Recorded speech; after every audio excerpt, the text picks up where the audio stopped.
estão disponíveis para leitura os comentários do Novo Testamento e do Antigo Testamento de João Nelson Darby.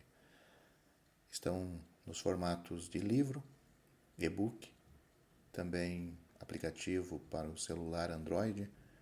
Visite o nosso site www.palavrasdoevangelho.com.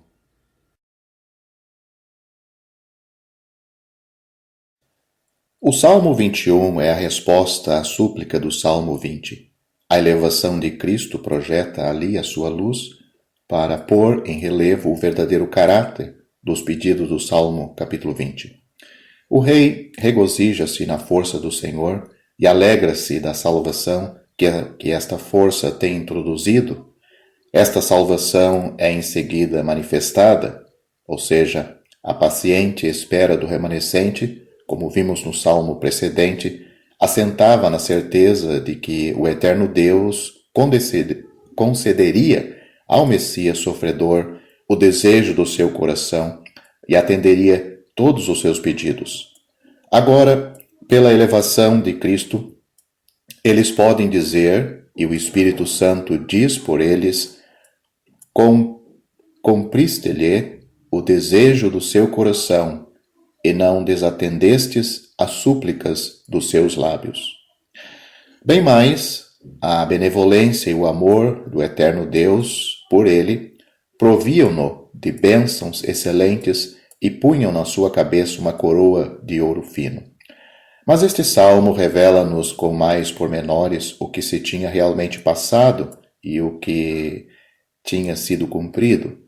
O Messias tinha pedido a vida ao eterno Deus, compare isto com Hebreus capítulo 5, e ele deu-lhe mesmo uma longa ou uma longura de vida e de dias para sempre e eternamente, e isto é, a vida eterna do homem ressuscitado e glorificado.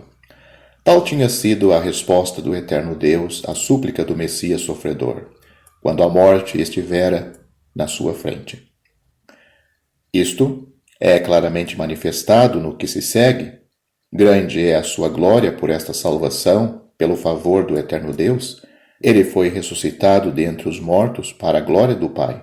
O eterno Deus o revestiu de honra e de majestade, abençoou-o para sempre e encheu-o de gozo com a sua face. Tal é a salvação do Messias sofredor, a resposta de Deus à sua súplica, a glorificação do homem sofredor. Não é considerado aqui como suportando a ira de Deus, pelo contrário, quando está abatido, o socorro deve vir de Deus, e o julgamento dos seus inimigos é, como vimos, a sua consequência. A inimizade e as maquinações do homem estão em vista, depois vem o juízo. À direita do rei encontra todos os seus inimigos. O eterno Deus os devorará na sua indignação? Repito, não são os sofrimentos expiatórios de Cristo que nos são aqui apresentados, mas sim as maquinações diabólicas dos homens. É por isso que o sofrimento do Messias, ou os sofrimentos do Messias não trazem a paz, mas sim o juízo. Encontramos, pois, aqui Cristo sofrendo e clamando ao eterno Deus, Cristo elevado como homem, coroado de glória e de honra, Cristo, enfim, executando o julgamento sobre os seus inimigos. E os 3 salmos de que acabamos de nos ocupar fizeram passar sucessivamente diante de nós o testemunho da criação, o testemunho da lei e depois os sofrimentos e a elevação do Messias, a verdadeira e fiel testemunha, verdadeiro e último testemunho dos justos caminhos de Deus. Este testemunho será da maior importância para o remanescente nos últimos dias, quer quanto aos sofrimentos, quer quanto à certeza da salvação. Cristo sofreu como homem da parte dos homens, e pela sua fidelidade, ele sofreu. O julgamento dos homens será a consequência desse sofrimento. Enquanto espera, está no céu, à direita do Pai. Mas Cristo Sofreu também da parte de Deus pelo pecado, e os fatos que a tal se refere são desenvolvidos no Salmo capítulo 22. Sofreu pelos pecados do seu povo, pelos pecados dos pecadores, assim como os resultados desses sofrimentos especiais são encontrados no Salmo capítulo 22. No Salmo capítulo 22, os sofrimentos de Cristo têm um caráter diferente e bem mais profundo do que no Salmo capítulo 20.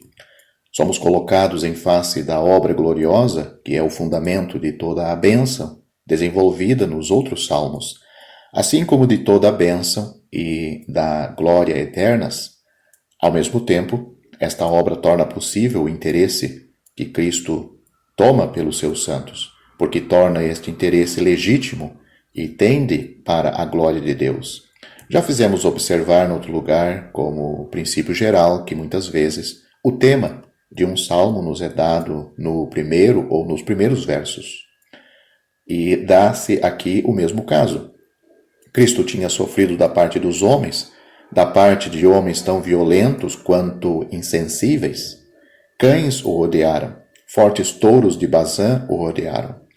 Mas se a medida desses sofrimentos ultrapassa toda a expressão, se o Cristo sofreu assim, ele o sentiu mais cruelmente do que tratando-se de sofrimentos vulgares da parte dos homens, porque estes sofrimentos eram absolutamente injustos e suportados por amor de Deus, por cujo nome ele sofria a vergonha.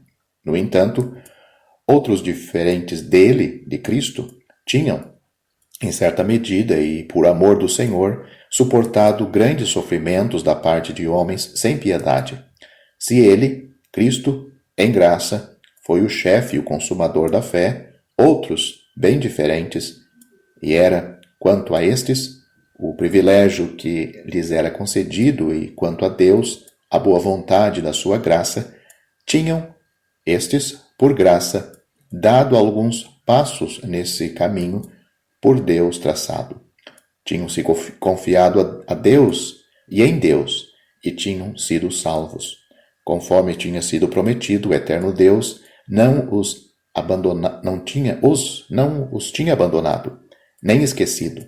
Eles sabiam, nas suas consciências, que Deus não faltava nunca a nenhuma das suas boas e misericordiosas promessas. Mas aqui encontramo-nos em face de um sofrimento que estava fora do alcance da promessa, e mais ainda, que devia pôr o fundamento do seu justo cumprimento. Estamos em presença de uma cena nova, de uma cena sem igual no passado e no futuro da história eterna dos céus e da terra, de uma cena única, o justo abandonado de Deus. É impossível que se repita.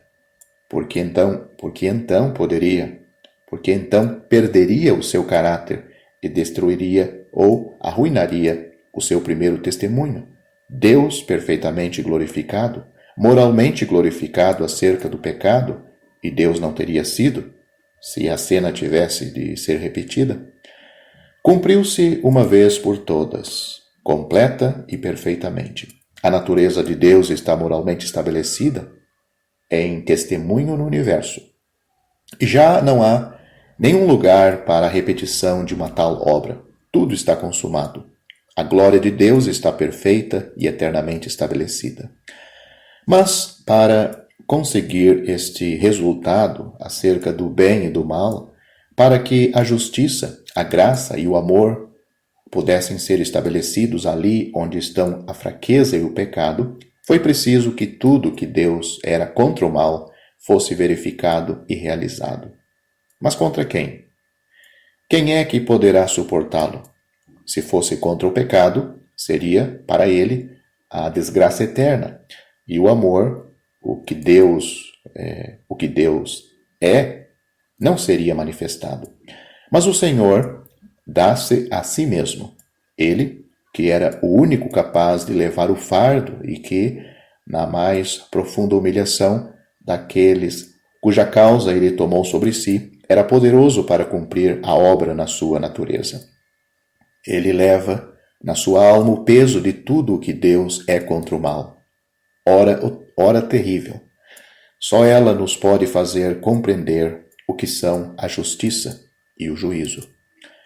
Eis o que nos é apresentado aqui, o que nos é apresentado nas próprias palavras de Cristo, manifestando o grande acontecimento e o sentimento que ele tinha do fato. O que então se passou, nenhum coração humano poderá sondar. É o fato que é colocado perante nós aqui, mas com a expressão do sentimento que ele, Cristo próprio, teve. No entanto, temos sob o nosso olhar o justo, consciente da sua justiça. Aquele Cristo que é perfeitamente obediente, tem um sentimento do seu nada quanto à sua posição, mas tem também o sentimento da perfeição certa e imutável do eterno Deus. Deus, ele é justo e pode dizer por quê? O Senhor Jesus poderia fazer esta pergunta. Ele submisso, porém tu és santo. Não se vislumbra aqui nenhuma atividade da vontade pondo em questão os caminhos de Deus, mas sim um estado seguro e perfeito que vê, seja no que for, a perfeição de Deus. Porque o único justo, que glorificou a Deus em todos os seus caminhos, é o único excluído de todos os caminhos do justo favor de Deus para com os justos. É abandonado. Clama e Deus não o ouve. Ele é um verme e não um homem. Mas esta posição não podia durar muito, assim como não podia ser não poderia ser retido pela morte, porque ele, Cristo, tinha glorificado a Deus perfeitamente, indo até ao fim da provação e esperando o tempo que conviria a Deus. Aquele que fazia sempre e em toda parte as delícias do eterno Deus não podia ser atendido enquanto não fosse tudo consumado. Embora ele, Cristo, fosse objeto desse bom prazer de Deus mais gloriosamente e mais justo título, que no cumprimento de uma justiça viva, por muito perfeito que ela tivesse sido. Na sua vida, ele, Cristo, tinha glorificado a Deus acerca do bem. Tinha sido perfeito na sua obediência como homem e perfeito manifestando o nome de graça de seu Pai, proclamando o que Deus era, embora isso lhe pudesse custar.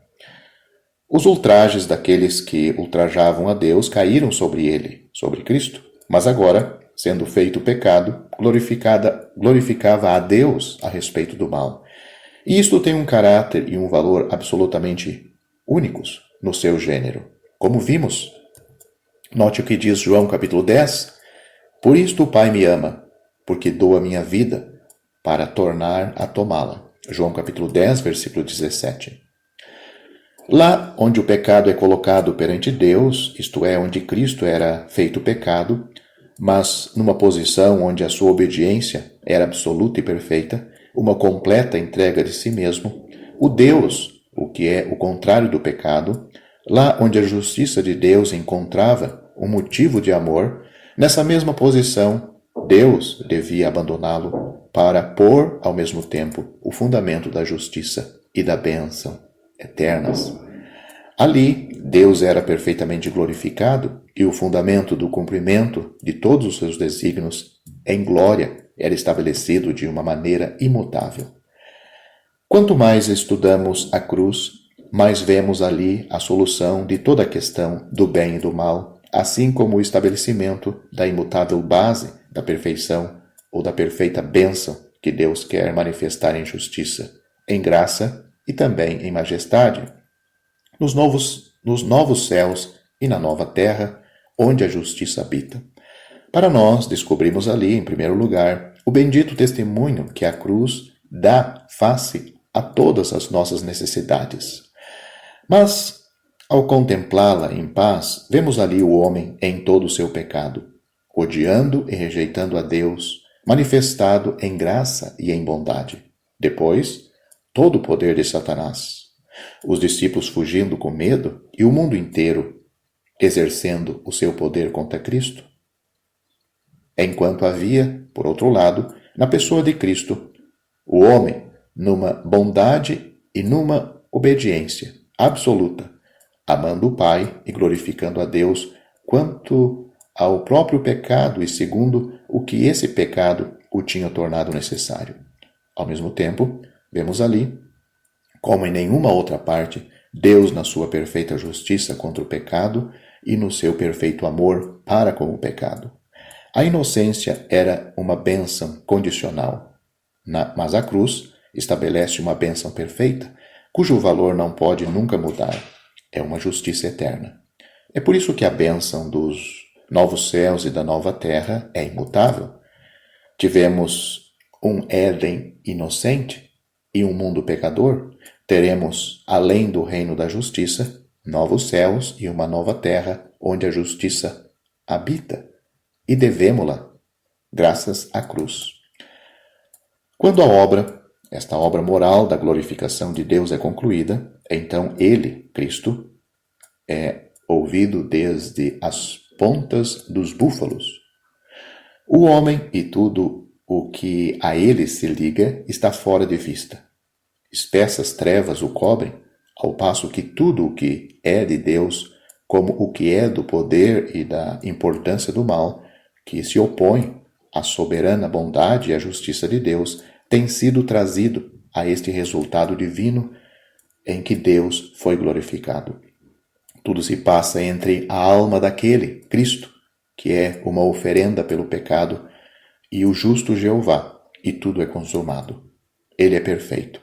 Ele estabeleceu a glória de Deus. Ele o glorificou quando não podia ser ouvido.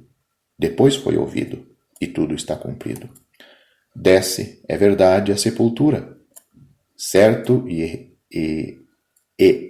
irrefutável testemunho do fato de que tudo o que dizia respeito a essa glória, causa de que a morte era a testemunha prescrita, tinha chegado ao seu termo, isto referindo-se à sepultura, mas ele, Cristo, desceu ali somente a fim de ressuscitar, para que doravante, de agora em diante, nada falte à perfeição da obra de propiciação e à glorificação de Deus acerca do pecado, para que nada falte à vitória completa sobre o inimigo, seja ela qual for, mesmo o último inimigo, ou seja, a morte.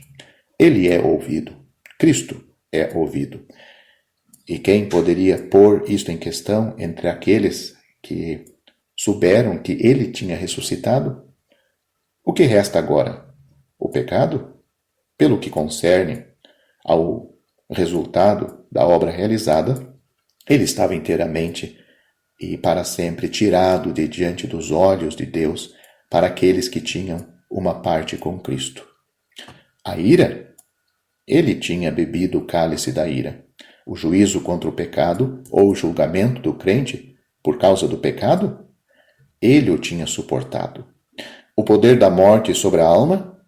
Ele tinha triunfado sobre tal poder. O poder de Satanás, que tinha o império da morte? Ele o tinha aniquilado. E a luz da face e do amor do Pai estava lá, o bom prazer do Pai em justiça divina e em nosso favor. Jesus entra numa nova relação com seu Deus e Pai, enquanto estabelece perante ele, em justiça, o fundamento do que tinha cumprido para o glorificar, e não apenas como objeto pessoal das eternas delícias do Pai. É por isso que esta posição é imutável para aqueles que ali têm uma parte com ele, assim como para a bênção eterna dos novos céus e da nova terra. Esta posição foi adquirida para pecadores, tirando-lhes o seu pecado, e é fundada sobre a justiça do próprio Deus.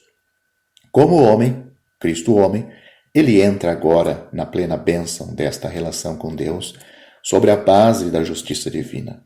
Cristo, durante a sua vida neste mundo, empregava naturalmente na sua relação com Deus o termo Pai. Na cruz, após as horas de trevas, diz: meu Deus, meu Deus. Ao morrer, tal como no Getsemane, diz Pai. E após a sua ressurreição, diz Pai e Deus. Note Evangelho de João, capítulo 20, versículo 17. O primeiro termo exprimindo a sua relação pessoal e as delícias do Pai. O segundo, a justiça divina, na qual ele nos introduziu. Mas Jesus tinha os seus irmãos, aqueles, pelo menos, aos quais se tinha associado e que amava mais que tudo, depois da glória de seu Pai.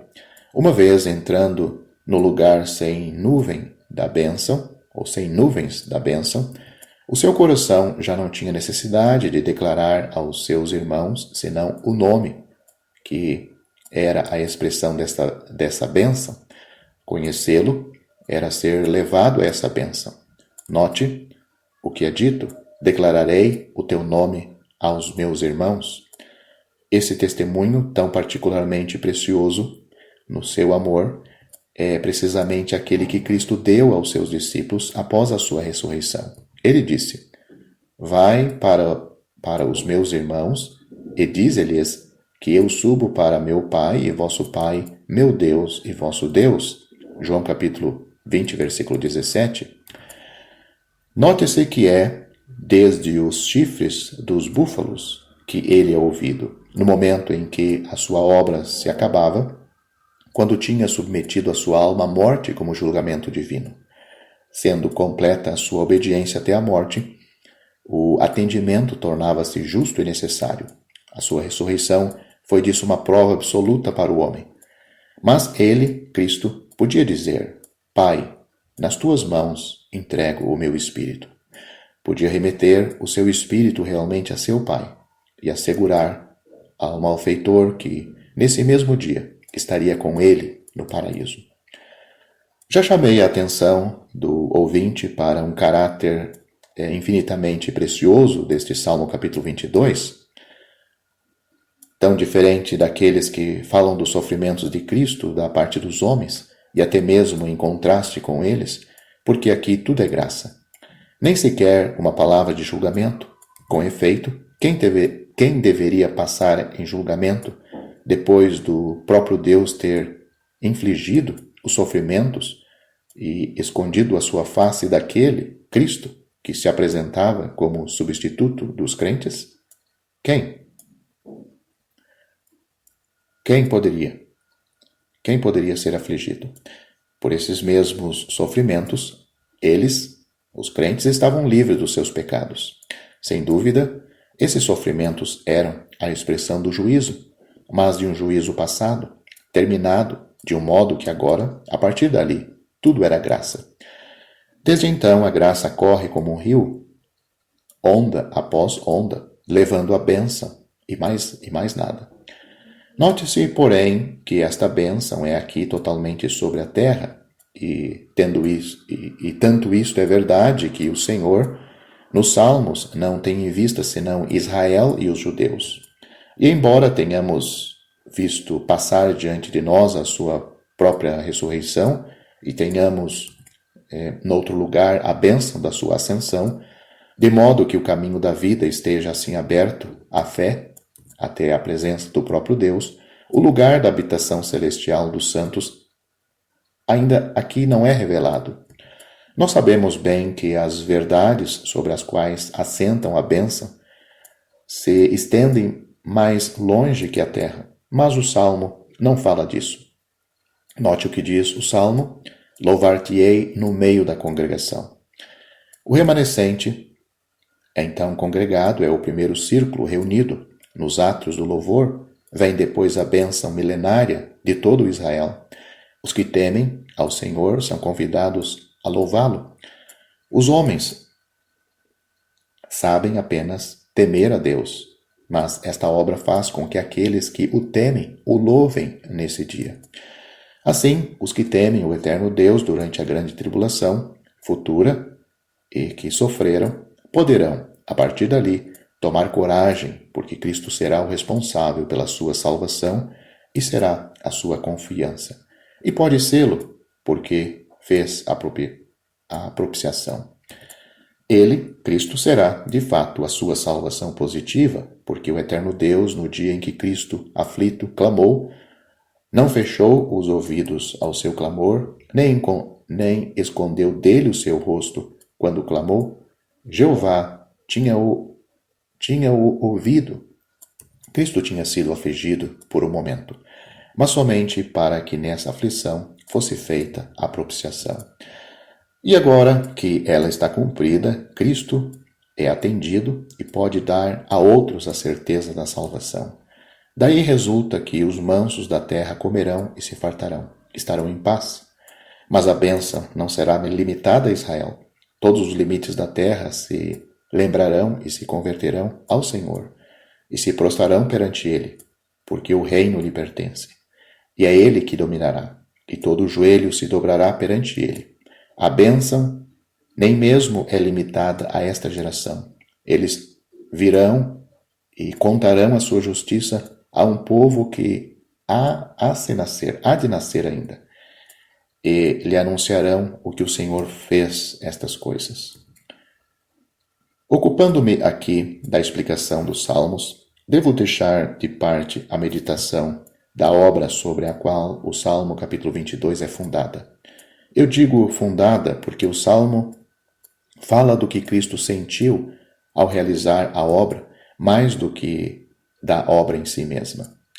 Desejo apenas que este constante e inesgotável tema de meditações dos santos tenha sobre a alma dos meus queridos ouvintes, como sobre a minha própria, toda a força de que fracas criaturas humanas, pelo poder do Espírito Santo, podem ser capazes. Pelo que concerne à paz, a nossa consolação é que, como a obra teve a sua origem no amor de Deus, Deus também a aprecia em toda a sua perfeição, e que ao mesmo tempo que glorificou a Jesus, ele aceitou esta obra para a nossa paz. Mas, repito, não estou aqui ocupado senão da estrutura do próprio Salmo para a desenvolver da melhor forma que puder. Pelo que concerne aos sofrimentos exteriores, o amado ouvinte notará o quanto eles eram profundos. Mas somente Cristo entre todos os justos, havia de suportar o peso do abandono de Deus. Ele, Cristo, que tantas vezes exprimira a sua confiança em Deus e a intimidade na sua relação com Ele, e que tinha ensinado seus discípulos a porem a sua confiança naquele que ouvia sempre a oração, tem de proclamar agora publicamente que não é atendido, mas sim abandonado. Que expressão de que foi aquela hora! Como já fizemos notar, os sofrimentos de Cristo, da parte dos homens, acarretam o juízo sobre os seus inimigos, enquanto que o abandono que ele sofreu da parte de Deus, sendo expiatório, e era para ele sofrer o juízo, tudo o que dali decorre não é senão graça, sem mistura. Uma vez ouvido dos chifres dos búfalos, tudo é graça. Um rio de graça corre para o remanescente, e em seguida para Israel, para o mundo, para a geração futura. E a única fonte desta graça é a obra inabalável e divinamente perfeita da expiação consumada na morte de Cristo. Quanto à obra, nos sofrimentos, ele esteve só. Porém, uma vez consumada, toma lugar no meio da congregação de que se rodeia. Note-se quão perfeita devia ser em Cristo o conhecimento do nome de seu Deus e Pai, no gozo do qual ele entrava como homem depois de ter tirado o pecado. Quão perfeita devia ser nele a alegria que daí decorria, como também a plena satisfação de Deus nele e na sua obra. Tudo o que Deus foi contra ele, então, é agora para ele, em virtude da excelência da sua obra. Que conhecimento Cristo não terá do que isto é? Passar os insondáveis sofrimentos da cruz nessa luz da alegria divina?